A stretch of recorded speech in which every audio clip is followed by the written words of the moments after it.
महाराष्ट्र के एक छोटे से गांव शिरडी में, जहां आज लाखों कदम सिर्फ एक झलक पाने के लिए ठहर जाते हैं, जहां हर सांस में भक्ति है और हर धड़कन में साईं बसते हैं, वहीं कभी एक ऐसा फकीर रहता था जिसके पास न कोई महल था, न कोई सिंहासन, न सोने चांदी का वैभव, न किसी पद का अभिमान।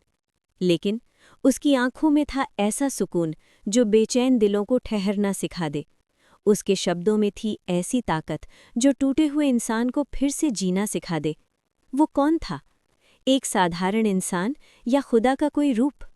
लोग उसे सिर्फ एक नाम से जानते थे, साईं बाबा। कहते हैं उसकी जिंदगी का हर एक पल एक रहस्य था, हर एक दिन एक नई लीला। और आज हम आपको ले चलेंगे उसी रहस्य के भीतर, जहां एक पूरा दिन धीरे धीरे खुलता है। एक ऐसा दिन जो बाहर से बिल्कुल साधारण दिखता है, लेकिन अंदर से पूरी तरह दिव्य। शायद इस कहानी के अंत तक आप सिर्फ सुनेंगे नहीं, बल्कि महसूस करेंगे।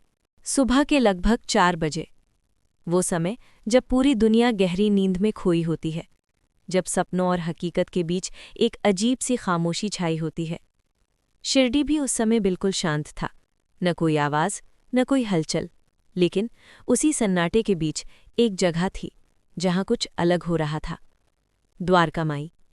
ऐसा लगता था जैसे वहां कोई अदृश्य शक्ति जाग चुकी हो। और फिर धीरे धीरे एक साधारण सा फकीर अपनी जगह से उठता है। न कोई अलार्म, न किसी के बुलाने की आवाज़। फिर भी हर दिन ठीक उसी समय, जैसे प्रकृति खुद उन्हें जगाने आती हो। वो थे साईं बाबा। बाबा चुपचाप बैठ जाते, आंखें बंद, चेहरे पर गहरी शांति। लेकिन क्या वो सिर्फ बैठे थे, या किसी ऐसी शक्ति से जुड़े थे जिसे हम देख नहीं सकते, समझ नहीं सकते? वो ध्यान सिर्फ मौन नहीं था, वो एक संवाद था, इंसान और ईश्वर के बीच। कुछ देर बाद बाबा उठते हैं और सामने रखी लकड़ियों को देखते हैं। फिर अपने हाथों से धीरे धीरे धूनी को जलाते हैं। आग की पहली चिंगारी जैसे ही उठती है, वो सिर्फ लकड़ी को नहीं जलाती, वो अंधकार को तोड़ती है, नकारात्मकता को मिटाती है और एक नई शुरुआत का संकेत देती है। कहते हैं ये वही धुनी है जो आज भी शिरडी में जल रही है। सालों बीत गए, लोग बदल गए, समय बदल गया, लेकिन वो अग्नि आज भी जल रही है, जैसे साईं बाबा आज भी वहीं बैठे हों, चुपचाप हम सब के लिए प्रार्थना कर रहे हों। और सोचिए, जब पूरी दुनिया सो रही होती है, तब कोई आपके लिए जाग रहा होता है। क्या वो सिर्फ एक फकीर था या कुछ और? द्वारका माई के उस कोने में, जहां एक साधारण सी आग जलती दिखाई देती थी, वहीं छुपा था एक ऐसा रहस्य जिसे समझ पाना हर किसी के बस की बात नहीं थी। बाबा हर सुबह उस धूनी में लकड़ियां डालते, धीरे धीरे आग भड़कती, और फिर बचती थी सिर्फ एक चीज, उदी, राख। लेकिन क्या वो सच में सिर्फ राख थी, या उस राख में छुपा था कोई अनदेखा आशीर्वाद? गांव के लोग कहते थे, ये उदी साधारण नहीं है, इसमें है बाबा का आशीर्वाद, इसमें है एक अदृश्य शक्ति। जब भी कोई दुखी इंसान टूटा हुआ दिल लेकर बाबा के पास आता, बाबा बस एक चुटकी उदी देते। डिवोटी बोलते, बाबा मेरी बीमारी ठीक कर दीजिए। उसकी आंखों में दर्द था, दिल में डर था, और आखिरी उम्मीद सिर्फ बाबा थे। बाबा उसे देखते, न कोई घबराहट, न कोई बड़ा उपदेश, बस एक शांत नज़र, और फिर अपने हाथ से एक चुटकी उदी उठाकर उसके माथे पर लगा देते। बाबा बोलते, अल्लाह भला करेगा, बस इतना ही।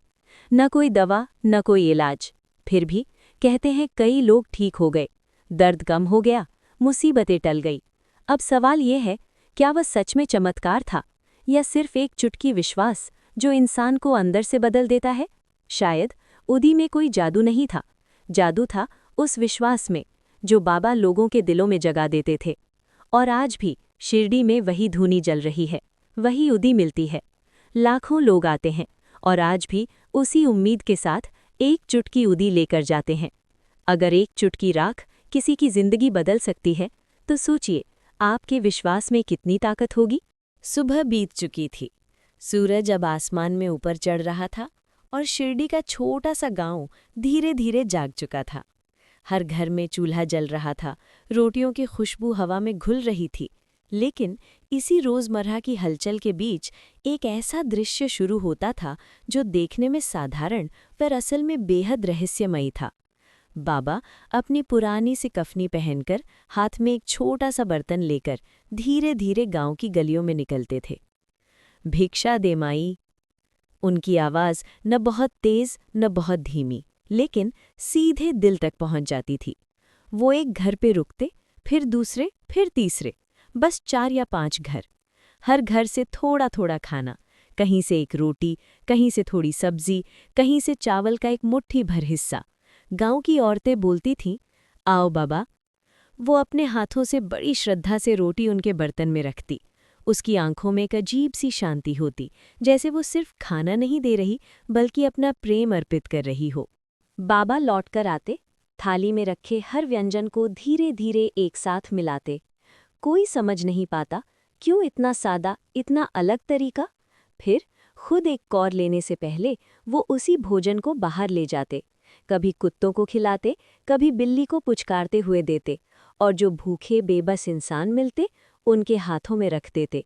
लोग हैरान थे, बाबा आप ऐसा क्यों करते हैं? बाबा मुस्कुराए, आंखों में करुणा भरकर बोले, जब ये सब पेट भर खा लेते हैं तभी मेरा भोजन पूरा होता है, क्योंकि सब में वही एक है। जिस दिन तुम हर चेहरे में भगवान देख लोगे, उस दिन तुम्हारा हर भोजन प्रसाद बन जाएगा।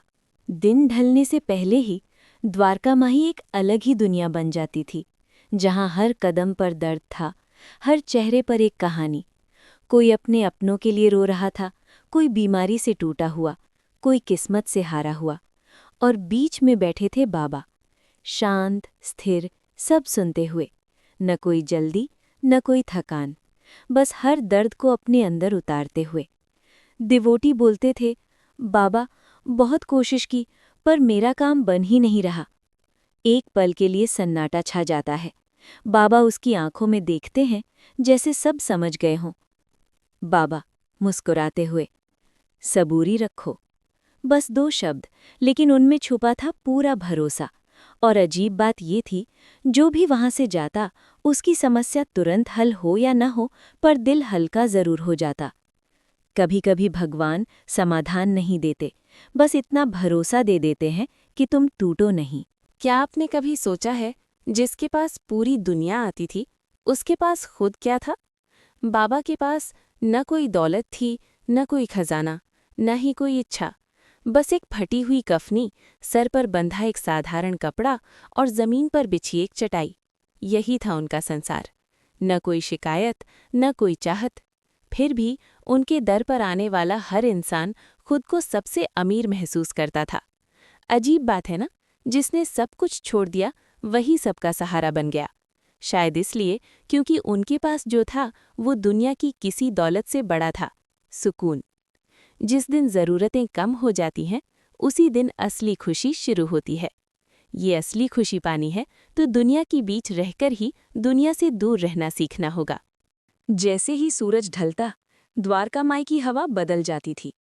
एक एक करके दिए जलते, जैसे अंधेरे में उम्मीद की लौ जाग उठी हो।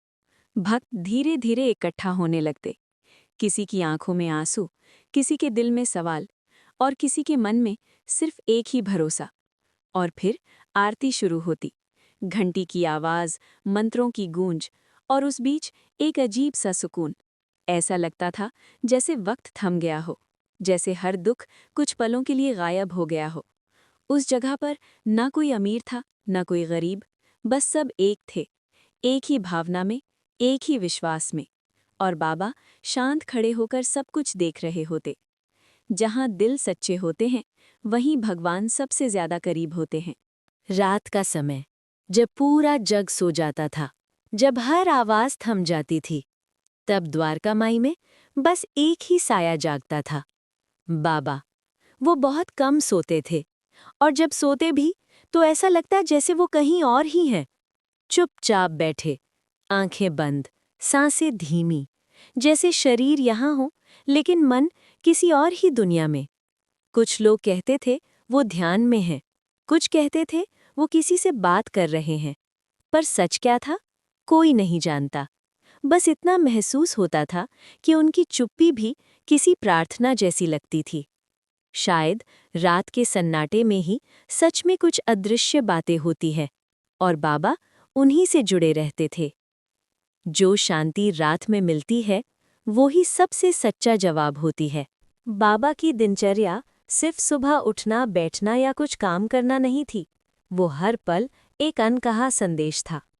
सुबह की पहली किरण उनके लिए एक नई शुरुआत नहीं, एक नई सेवा का अवसर थी। चुपचाप बैठना सिर्फ आराम नहीं, बल्कि अंदर झांकने का तरीका था।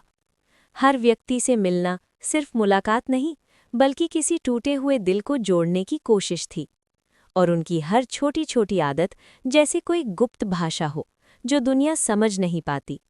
सब पूछते थे, बाबा आपकी दिनचर्या इतनी साधारण क्यों है? और जवाब उनके जीवन में छुपा था, क्योंकि उनके लिए हर दिन सिर्फ जीने का नहीं, कुछ देने का था। असली दिनचर्या वो नहीं जो तुम करते हो, असली दिनचर्या वो है जिससे किसी और की जिंदगी बदल जाए।